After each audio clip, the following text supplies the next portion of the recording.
Hi, folks. My name is Girish Bali, the host for Back to Basics, another Back to Basics for another week. We're almost done with the season, aren't we? Well, almost. So, guys, we are going to be talking about virtual personal training. It is weird, isn't it? Because, we have a tendency to go to the gym and get trained personally, right? And that's where the soft skill and the relation comes in between you and the trainer. Because sometimes we talk about, oh, what did you do over the weekend? Or what do we need to do and all that fun stuff, right? But when it comes to virtual training, there's no interaction, is there? Well, we'll find out, right? And we'll get into the details as to if virtual training is for you or not for you. That is the main question, right? And you will have to decide that. I'm not going to go and tell you that because everyone treats training a little differently. It's not for everybody. Just personally, just me, maybe it's for me. I'm not going to tell you why. Maybe it is not for me. I'm not going to tell you why either. Because that's what I'm saying. Everyone has their opinion. And just keep with that. And just listen as to what my guest is going to say. Her name is Liz Robinson, to be exact. And amazing person. I spoke with her a couple of months back. And now we're back here again. And we're still chit-chatting right before the recording. And let's bring her in. Liz, how are you? And thanks for coming to Back to Basics. I'm fantastic. Super excited to talk to you. Thank you for having me. It's a pleasure and an honor. Yeah, thank you. Thank you so much, Liz, for all the stuff that you do. And thank you again for coming on the show. But before we talk about the virtual trainings and all the stuff that I've mentioned today, what does Back to Basic mean to you? I've been thinking a lot about this Okay. lately, especially after we had our last conversation. And it's morphed a little bit for me from where I began. Okay. And it's become three simple words. Stop pursuing perfection, which sounds very easy, but there's a lot to that. Like any simple concept, it's actually very difficult to achieve. And I've come to the conclusion that it's really about cutting out the noise. Because there's so much noise, especially in my industry, and I am the biggest champion for the fitness industry, but there's also, a lot of just agenda out there. And if we can cut out the noise of, people's agenda that doesn't support you personally, that's one thing to do. Cutting out the noise in your own head about your real or perceived failures, get rid of that. Cut out the noise of aspiration that tells you need to be, XYZ, whatever that is. And realize that perfection is really nothing more than comparison. And there's nothing really helpful about that. And all it does is kind of cloud out and overpower the quieter, kind of subtle things that you can learn from yourself about yourself and really hone in on, like you said, the basics. How am I currently feeling? Do I feel better than I did yesterday? And it's really kind of it's a nuanced practice that I think is getting back to basics. Thank you so much, Liz, for answering that question. I totally get that. But let me ask you a question, what Yeah. you answered there, right? Are we really striving for being perfect or are we really striving to do it? I need to ask. Well, Clarify. well, I mean, think about this, right? From a Mhm. fitness point of view, right? Some people are just lazy and just not doing it. And some people, that when they do it, they want to be perfect at it. Do you think the thought process that we should be just doing in general, or we should be perfect at doing it? We need to just do something. And I Mm, think when I talk about perfection, it's really about chasing this ideal. And mm, why are you going to the gym? Why are you working out? For many people, it's to achieve some end goal, whether it's aesthetic or performative. And that's what I'm sort of overarchingly called mm, perfection, whatever that is to you. mm, And I'm a huge proponent of trying, just stepping outside and trying, beginning. And one of the tools I've shared with some of my clients is, if you're not feeling it, if your body is not responding to movement in give it 10 minutes. And if it doesn't respond in 10 minutes, get it out of your head, say it's okay, I'm not going to do it. Try it again. Give it 10 minutes. And if it really is, if your body is not saying, okay, I can get into this, I'm feeling better, forget it, walk away. Mm. Yeah, thank you. Stop self-flagellating about how you were not successful on that workout. Yeah, Because yeah, yeah. guess what? You did 20 minutes, Yeah, thank you. right? Yeah, that's true. That is very, very true because a lot of people they just lose faith or just don't have the willpower to complete that task, whatever that task is, right? Hmm. Uh, so yeah, so thank you again for answering that question, and thank you again for coming on the show, and definitely honored. Liz, earlier in the beginning of the show, I was introducing you, and I said about virtual training, right? Are we really losing that soft skill touch from the trainer itself, and we're getting into the world of the virtual reality world that we can just do anything? I mean, is that the new norm, or was it always like this before? I think it's gone more now than usual, right? What are your thoughts? Yeah, I would agree that there was always a range of capabilities and talents among trainers, even one-on-one personal trainers. That the good ones, and there are lots of good ones, are detectives, active listeners, really solution focused for their clients. And I think the same is true, and others are not, to be perfectly honest with you. A lot of people who come to the industry are wanting to work in fitness because they like going to the gym.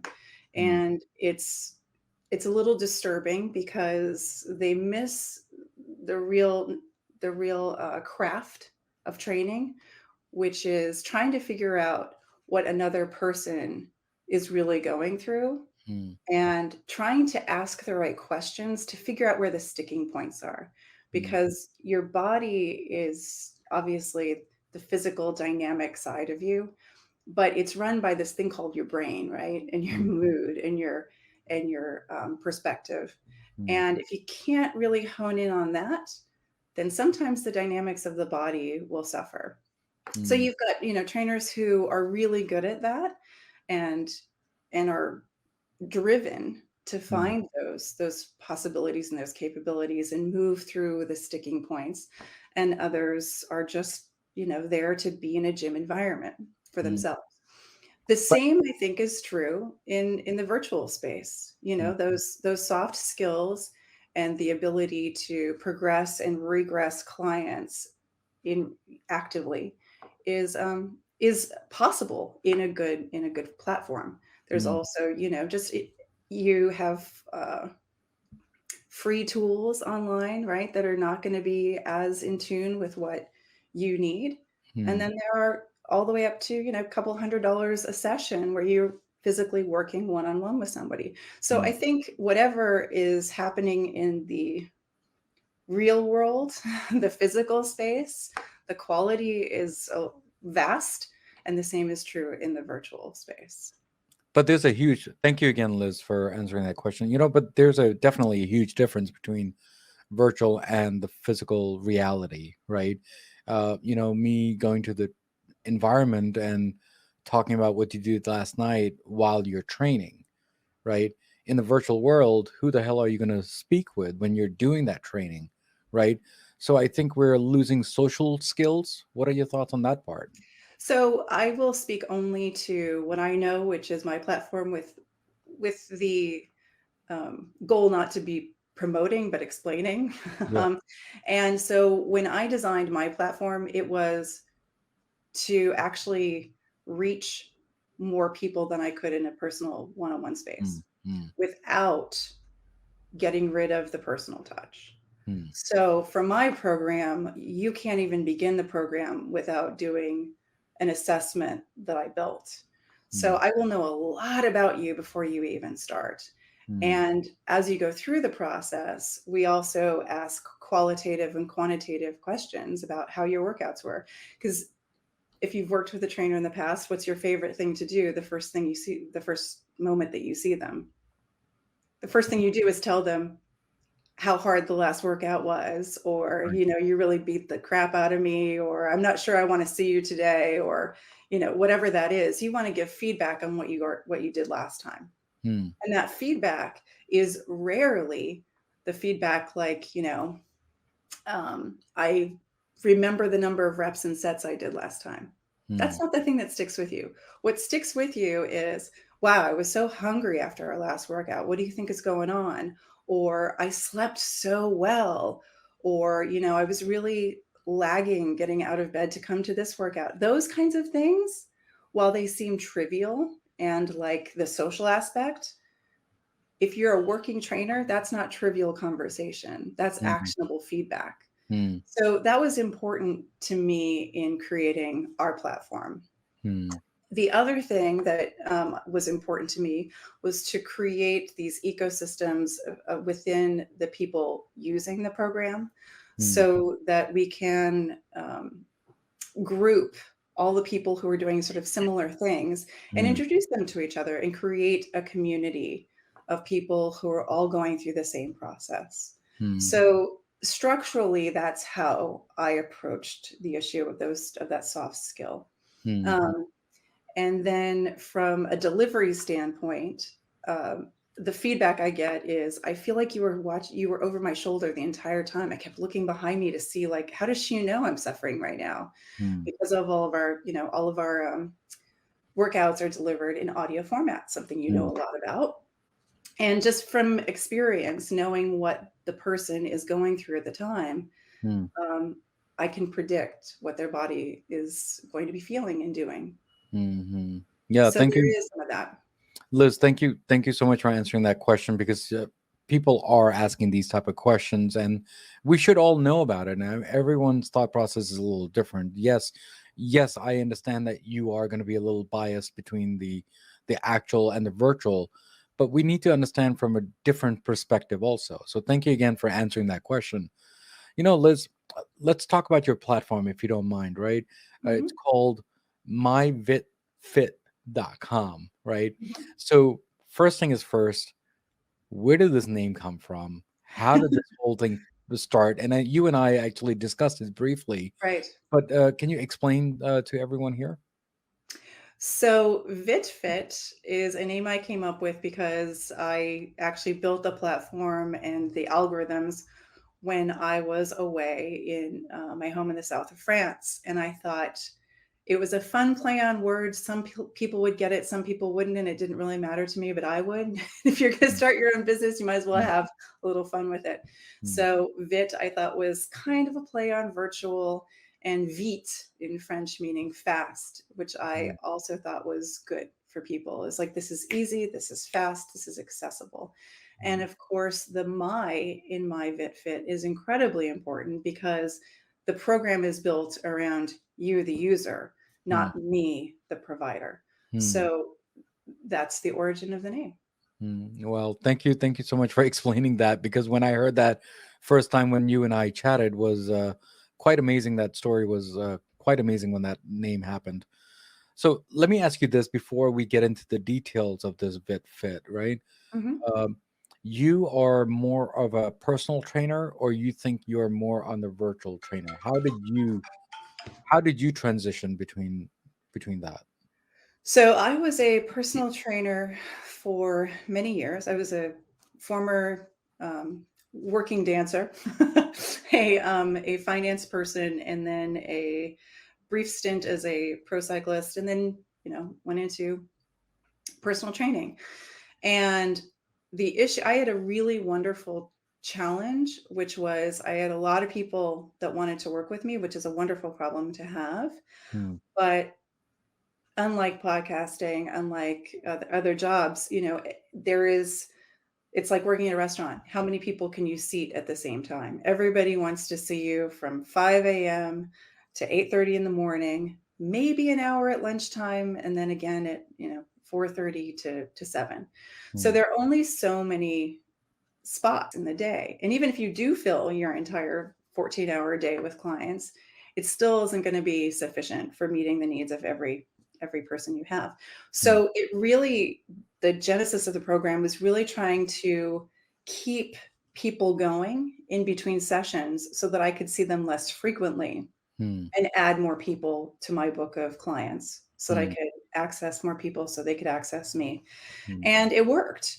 And the challenge was figuring out not how to present the workouts, but how to assess, regress, Mm. progress, and be at the right spot for people that I wasn't physically seeing. Mm. So, what I found was when I was working with these clients one on one, once a month, even, and then giving them these workouts through the audio program, they were actually learning a lot about their bodies on their own through Mm. this guidance. Because when you're listening, I'm a big fan of the auditory response Mm. functions of the brain. And when you're listening and following guidance in the body, you're connecting to yourself and you're not connecting externally to trying to match the movements of another person. Mm. And I found that they were coming back with really excellent questions. Mm. And those questions actually helped me figure out how to organize the qualitative questioning on the program. So I used them as guinea pigs and then turned it into a program that could work through algorithms and decision trees. Yeah. Thank you again for explaining that. So basically, did you take a whole bunch of surveys and then you made a whole database out of it, right? And now you know what needs to happen next and before and after, correct? Is that, yeah, am I Yeah, right? yeah, that's it's part of the programming process that a trainer goes through. So a trainer goes through the process of assessing where you are Hmm. in your fitness, and not based on what you say, but what you do, and trying to create a database about you Hmm. and where you're starting. And then from there, put together the mix of modalities, meaning cardio, strength, hit workouts, flexibility and mobility, in a way that meets your needs and supports both your strengths and improves your weaknesses. So Hmm. that's sort of the holistic approach to Of course. programming as a trainer. Hmm. And on top of that, it's really taking care of the modulation between workouts. Hmm. So if we were working together and I saw you twice a week, I'd be observing how your body is moving, functioning, and responding to the workouts that we had 3 or 4, sessions prior, so that I could figure out is he hitting a plateau right now? Is this time to push him a little harder? Is Hmm. this time to really ask him questions about mobility? Things Hmm. like that. Hmm. So in just experience, understanding how to respond to those that modulation is what, for better or worse, can actually be codified through the in a virtual space if you're willing to put in the Hmm. time and effort to do it. Hmm. Hmm. Yeah, thank you again, Liz, for answering that question. So You have really great questions. thank you so much. Let me ask you this: you're not a tech savvy person, right? So how did you transition when you're going from a an everyday day to day work and towards that AI world, right? So Right. so how did that transition happen? Obviously, you had to hire somebody, so you had to put your knowledge into that AI world. So can you help me understand from the entrepreneur side of things briefly, if you don't mind? Absolutely. Absolutely. And you know what? I think you and I share a superpower, Hmm. which is to get people to do things and make them excited about doing something without any monetary compensation other than possibility, opportunity, and a chance to do what they love to do. So I have been incredibly fortunate to tap into some really, really bright people.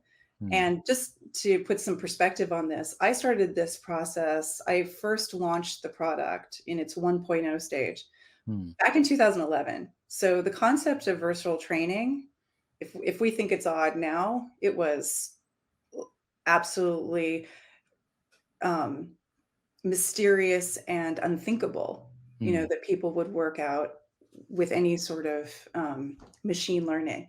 Mm. So it was a matter of finding people who understood what I Mm. was trying to do, and then were fascinated by the concept of Mm. could it happen? All the Mm. questions you're asking.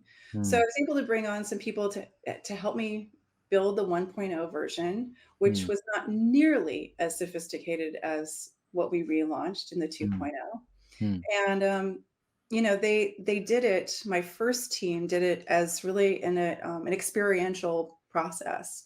What would this look like? And they were web designers, and I had to write all the algorithms. I had to figure out how the logic would work, but no knowledge whatsoever about the first thing about web-based technology or SaaS or any of that. I mean, I don't think it even existed, Mm. and Mm. even the coding was different back then. Mm. So yeah, I tapped into a network of people and really decided, and I think this is the bigger question you may be asking, to be bold enough to tell people what you want to do Mm. and be brave enough to have them laugh at you, not understand it, and have your ego bruised a lot. Mm. What happens is you'll find the right people who do get what you're trying to do, and they are the most enthusiastic contributors to your dream as you could Mm. ask for. And Mm. to date, I still work with people who are purely in this for the equity. I'm not gonna lie, they want Mm. the equity they have in the company is pretty significant, Of course. and they're tied to the mission. Mm. And I'm very lucky. Thank you. Thank you so much for explaining from the entrepreneur side of things, right? Yeah. Because it is definitely a struggle. A person who doesn't know zero about anything, but they know about their world, which is the fitness world, and Right. then you're getting into that world and handshaking between the two parties. Sometimes it doesn't match up, and you got lucky. So I thank you for explaining that story. Now, from a client point of view, if I wanted to be a client of yours, right? What is the briefly, if you don't mind, telling me the steps as to what do I need to do? Obviously, I need to download that app, but what are the steps before that and after that, if you don't mind? So we work directly with we're a business to business provider. Mm. And so if your employer provides our program, that's how you would receive access. Or we work with universities to Mm. provide this platform for students. Mm. And we do that for a very specific reason, because especially in the universities, we want to embolden their young trainers to Mm. learn from our many years of experience in terms of what I talked about earlier and responding to those modulations in the body. Mm. So if you don't have an employer who has access to our platform, then certainly reach out to me and we will get on it and expose your employer to the benefits of having this Mm. platform, because it really is an engagement tool, and it is a way of having a fitness program within your community that doesn't require you putting in a facility or investing a lot of money in a training team or anything like that. Mm. So that is the way to do it. Mm. You could also reach out to our register. We have a registered dietitian on our team who has her own membership for her clients, and her name is Meg, and she has Harmony with Food. I think you may know her. Mm. But she has access. She has special access that others do not. But Mm. if your employer, check with your employer, check with the university in your area, because some of them offer it to their community as well. And if not, go to the website myVitFit.com and reach out to us there. Yeah, absolutely. We'll Thank you figure it so out. much. And I think Harmony was on my show too, by the way. So Oh yeah, she's great. she's great. Yeah. So thank you again for Liz for explaining that.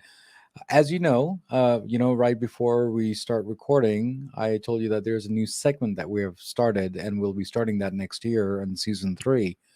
But here's a glimpse of it. So let me ask you this: do you have a book or a movie that you want to share that what you're watching nowadays or what you're reading nowadays to get to know you a little better, Liz?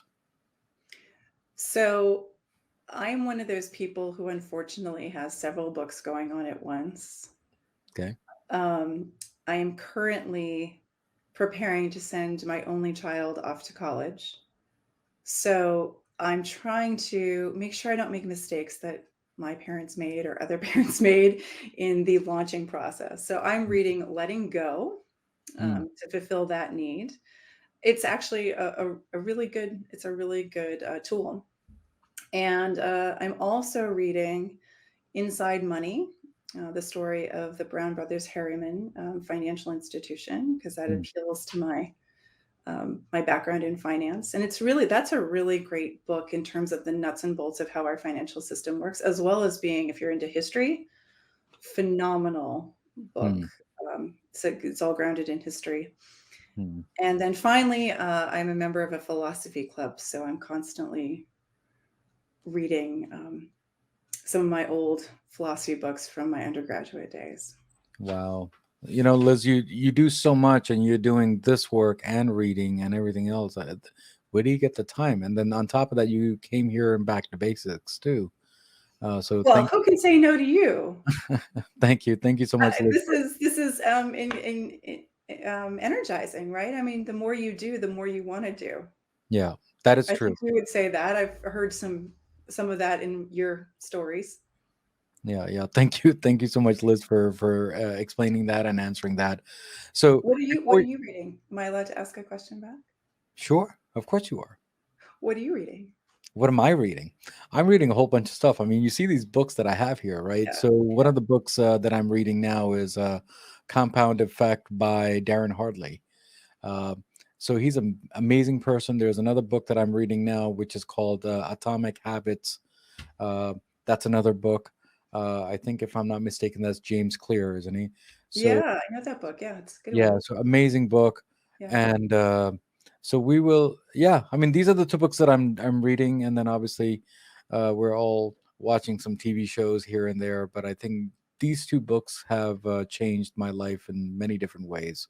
We can Wow. talk about that offline, but Okay. really, really great books that whoever's listening now, please listen to that and read that. So yeah, so thank you again for that. Liz, before we leave today, do you have any last words to all the Back to Basic listeners and viewers? And do you have any, and how was your journey on Back to Basics too, on top of that? Well, this has been really fun. I really loved getting to know you a little bit, and I want to continue that process of getting to know you. Um, my I'm going to stay in my lane as much as possible. I'd like to do that. It's a more comfortable, most comfortable place to be. So I will speak directly to fitness and motivation. And I would say the first thing you need to do every day is listen to some music that you love, that Hmm, makes you want to move, hmm, and come back to it at the end of your workday. If you start to listen to something that makes you happy, that energizes you, you're probably going to have a more successful day. But I promise you're going to be more likely to get that workout in, whatever that might be for you. hmm, And again, stop comparing. Do listen to you. You know when your body is happy. You know when you feel tight and you shouldn't. Um, and ask for help. hmm, hmm. Yeah, thank you again, Liz, for coming here and sharing all these small nuggets that you have, and all that tidbits that you have, and you put that into the AI world, and how you're designing your world in a different way. So thank you again for coming here and sharing all the nuggets there. Um, Well, hopefully, Gersh, you know what we could do? We could sure, have a back to basics myVitFit site if you'd like. We can talk about sh- that sure, for sure. your members, your listeners. So, That'd be guys, I fun. mean, if that happens, I'll put that in the show notes, and we'll make that happen. So, yeah, we'll make that happen. So, thank you again, Liz, for that to make that happen for us. Absolutely. I definitely want to be part of it. Okay. So I better deliver.